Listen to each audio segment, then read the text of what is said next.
We talk a lot about the great exchanges in history. Mm. You know, the Silk Road, the Columbian Exchange. Yeah, Big, dramatic stuff. right. Spices, gold, potatoes, things that obviously changed the world. Exactly. But today, Mhm. we're looking at something a little quieter, but maybe just as important. Citrus. Mm. I mean, think about it. Lemons, limes, oranges, they're Mhm. just everywhere. They're completely essential to the Mediterranean diet, to the whole global economy. Right. But they weren't originally from Europe.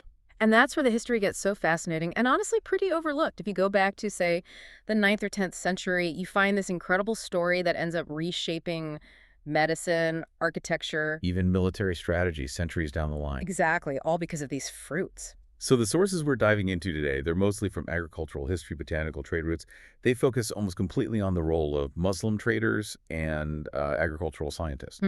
They're the ones who brought these tastes, these essential nutrients across continents. Hmm. It's a story of science, faith, and just incredible logistical skill. Our mission today is to really explore that whole pipeline, to look at how a whole suite of new crops, led by citrus, basically changed Europe. And to ask why this huge transformation is so often just a footnote in the history books. Okay, let's unpack this. If you picture the diet in medieval Europe, Yeah. it's heavy, right? Oh, very. Lots of grains, salted meats. And the local fruits are pretty simple. Apples, maybe some plums, Hmm? often quite sour. The arrival of a bright yellow lemon or a fragrant orange must have been a sensory explosion. A complete explosion. It wasn't just a different paste, it was a whole new category of flavor. Before the 10th century, if you wanted sweet, it was mostly honey or dried fruit, and that was expensive. And acidity was just vinegar. Pretty much. Yeah. So bringing in a true lemon or the sweet orange, which came a bit later than the bitter one, was just radical. It was a flavor that screamed foreign and luxury. And the sources really highlight that. At first, these were purely status symbols. Absolutely. We're talking about the courts of al-Andalus, especially Cordoba.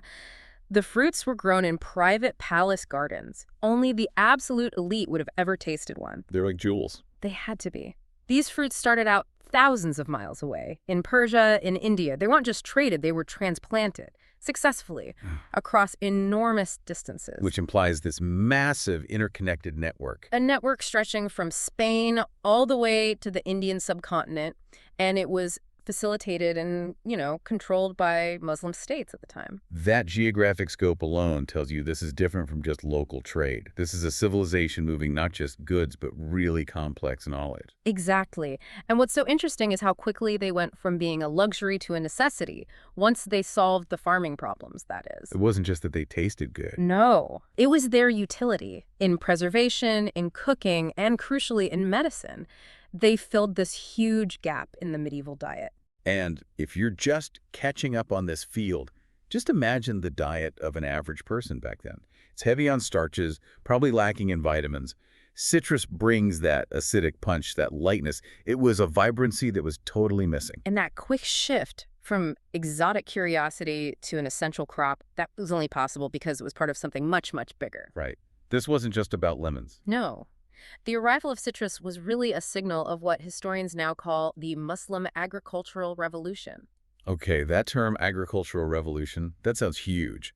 Like systemic change, not just a few new things at the market. That's the key. Our sources say it was about three things: a huge diversification of crops, a real intellectual focus on botany, and fundamental infrastructure engineering. So we're not just talking about oranges and lemons. Not at all. We're talking dozens of major crops: rice, sugarcane, cotton, eggplant, bananas, spinach, all of it. Wait, hold on. You're saying the introduction of rice and cotton and citrus are all part of one single revolution? Isn't that a bit of an oversimplification? It could be, but the sources argue there's a unifying mechanism. What brought all these different crops together was the logistical power and scientific focus of the Muslim caliphates. Okay. I mean, Islam spanned these huge territories, right? So they were linking the agricultural knowledge of India and Persia with North Africa and Europe.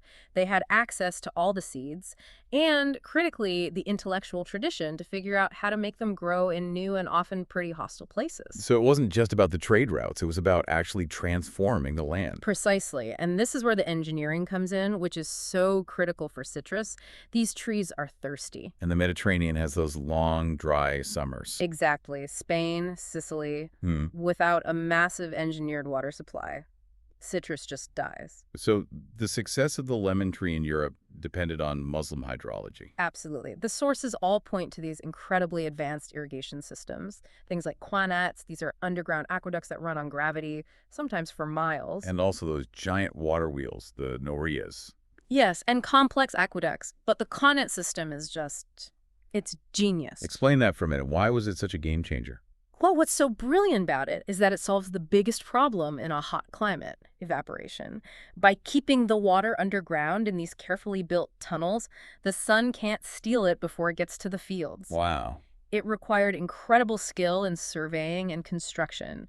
You had to keep this perfect, gentle slope over miles, often without modern tools. It's this invisible mastery that basically created fertile land where there was none. It fundamentally changed what was possible in al-Andalus. And this is where it gets really interesting. One source quotes the historian Andrew Watson, who calls this one of the most important transformations in global history. A huge claim. A huge claim. And yet, if this revolution gave Europe rice, sugar, cotton, and most of its vitamin C, why, as the sources ask, is it so consistently overlooked in our standard history lessons? That silence is a huge theme in the source material. We can get into the politics of that later, but it underscores that this didn't happen by accident. This was a systematic, scientific effort. Muslim botanists wrote these detailed manuals on crop rotation, soil management, grafting. They treated agriculture like an applied science. And it seems like the investment wasn't just about economics, there was a cultural driver, too. If we connect this to the bigger picture, definitely. For a lot of Muslim rulers, especially in Spain and Sicily, creating lush gardens was tied to spiritual values. How so? The Quran describes paradise with images of flowing water and specific fruit states, pomegranates, and the citron, which is a citrus relative, as signs of God's bounty. So building a beautiful orchard in a harsh, dry climate, it's like trying to create a little piece of paradise on Earth. Precisely. It was this perfect mix of the practical and the pious. They poured huge amounts of money into the orchards that decorated palace courtyards in places like Cordoba, not just for the food, but because the fragrance of orange blossoms, the beauty of the fruit, it was seen as a reflection of order and prosperity. Okay, so we've got the technical side down, the fruits are now thriving, but what did people actually do with them besides just eating them? Let's shift to their uses in medicine and daily life. The utility was immediate. Medieval Muslim physicians, like the famous Ibn Sina or Avicenna in the West, they quickly added citrus to their medical texts. And they weren't just guessing. No, they were observing, documenting effects. Lemons, according to the sources, were praised for purifying the blood, for soothing stomach problems. Oranges were prescribed for fevers for their cooling properties. This sounds incredibly sophisticated compared to a lot of what was happening in Northern Europe at the time. It was. And this knowledge didn't just stay with the elite doctors, it trickled down. I mean, think about the heat of an Andalusian summer. Travelers wrote about lemon water being a staple, a simple, effective way to cool down and stay hydrated. And the sources also mentioned a link between citrus and cleanliness, which is a big emphasis in Islam. Yes, exactly. Ritual and personal cleanliness are very important, so scented products were highly valued. Orange blossoms, citrus oils, they were used in perfumes, cosmetics, and even for cleaning and scenting rooms. The fruit gave you utility, fragrance, and cleanliness all in one. There's a really fascinating detail in the sources about the plague. Centuries later, during the Black Death, you see European doctors carrying lemons or limes. It's such a powerful example of an accidental but beneficial practice.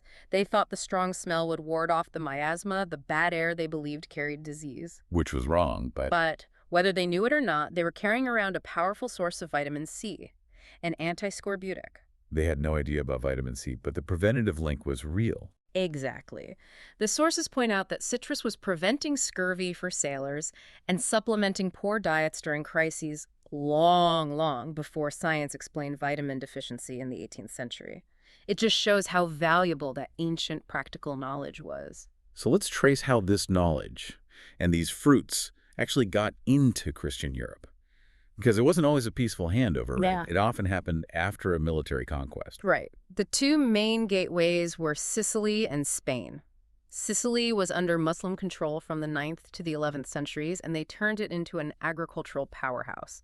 The sources call it a laboratory of innovation. So when the Normans conquered it, When the Normans conquered the island, they were smart. They realized the economic system the Muslims had built, especially the irrigation, was just too valuable to destroy. They took the kingdom, but they kept the water wheels. Precisely. They inherited the whole system. And you see the same thing in Spain.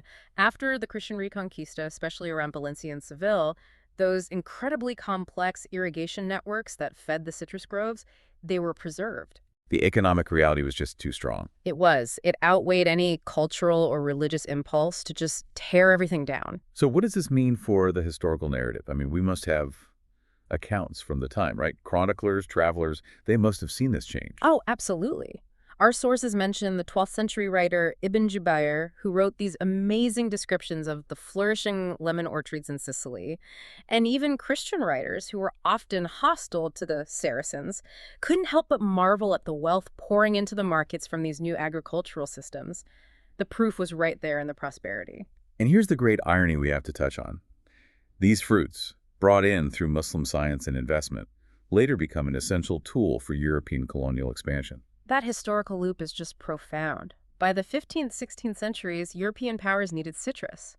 As they were sending ships on these long voyages across the ocean, scurvy was killing their sailors. Right. So European sailors started deliberately planting lemons and oranges along their colonial routes, to the Americas, to Africa, Asia, as a necessary medicine. Columbus famously carried oranges across the Atlantic. But he could only do that because this whole sophisticated system of agriculture and trade had already established the orange in southern Europe.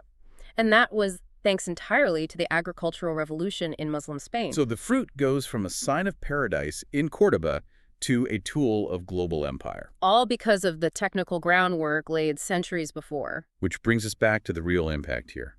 Citrus adds flavor, health, fragrance, and it prevents scurvy, which literally enables global exploration. It fuels the next chapter of history. And if we connect this back to the bigger picture, we have to revisit that historical silence you brought up. The sources don't just note it's an omission. They suggest that minimizing the Muslim agricultural revolution is deliberate. Why would this piece of history be so dangerous to the standard narrative? Because, as one source puts it, admitting the full scope of this means you have to admit that Europe's own Renaissance and its early commercial boom were, in very real ways, watered and fed by Muslim fruits and science. It dismantles the myth that Europe just developed in isolation. It does. It shows deep, sustained, foundational interdependence.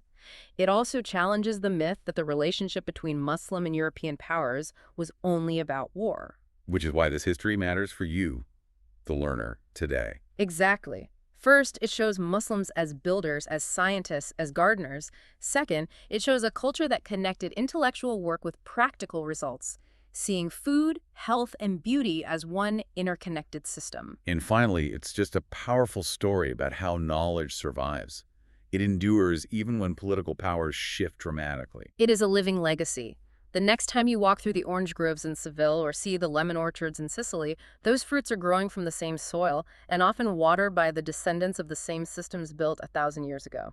So the next time you sip a glass of lemonade, you're tasting 1,000 years of trade, of science, of cultural exchange. That bright yellow fruit on your counter is a direct link to the perfumed courtyards of medieval Cordoba. It's a powerful reminder of how long these threads of innovation can last. It makes you think about that verse from the Quran our sources mentioned. And from fruits, similar and dissimilar. Think about how that simple fruit on your table is a testament to knowledge that survived empires and shaped the most basic parts of our modern lives.